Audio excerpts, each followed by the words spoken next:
Pas ton salaire le problème, c'est ces habitudes qu'on va voir. Et je suis sûr que tu en fais au moins 4 d'entre elles. Voici mon classement des pires habitudes te gardent pauvre. Allez, on commence avec l'argent, c'est sale. La France est le seul pays d'Europe où parler d'argent, c'est aussi tabou. Résultat, on est les derniers pays en matière d'éducation financière parmi les pays de l'OCDE. L'argent, c'est un outil. Donc si tu refuses de comprendre que c'est un outil, tu peux pas l'utiliser. Donc ça va clairement dans le D. L'habitude de dire « je mérite bien ça ». La phrase qui justifie chaque achat impulsif. Tu mérites la liberté financière, pas un sac à 500 € pour te consoler d'une mauvaise semaine. Donc la vraie récompense, c'est le patrimoine, c'est pas le plaisir instantané, ça va clairement dans le D. L'habitude d'acheter toujours le dernier modèle de tout. Les marques sortent un nouveau modèle chaque 12 mois, donc c'est pas parce que l'ancien est obsolète, c'est parce que leur business model, c'est de te faire racheter. Donc un iPhone 14, il fait exactement la même chose qu'un iPhone 16, ça va clairement dans le C. Jamais négocier. Le français moyen ne négocie ni son salaire, ni son loyer, ni son assurance, ni ses factures. Il y a des études qui montrent que les gens qui négocient systématiquement gagnent 7 à 10% de plus sur leur pouvoir d'achat annuel. Donc sur une vie, c'est des centaines de milliers d'euros d'économiser, donc c'est une mauvaise habitude, c'est pas la pire, mais il faut toujours négocier. Ignorer ses relevés. Une étude de la BNP de 2024 montre que 58% des Français ne vérifient jamais leur prélèvement mensuel. Donc en moyenne, ça fait qu'on retrouve 37 € par mois de prélèvement oublié ou erroné. Ça fait plus de 400 € à l'année. Donc fais un scan de 5 minutes dès ce soir, tu vas gagner de l'argent. Je mets ça dans le B.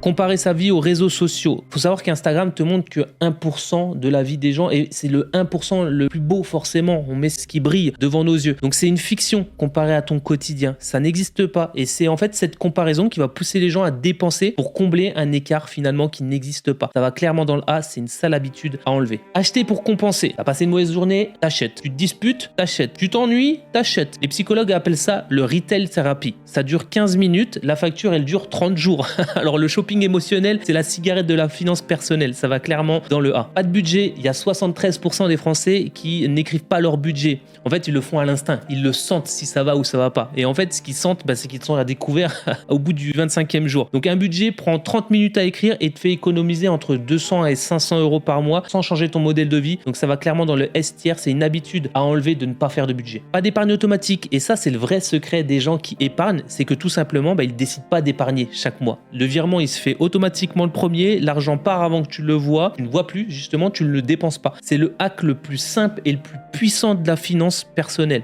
Donc ça va clairement dans le S. Dis-moi en commentaire combien de ces habitudes tu as et pense à t'abonner.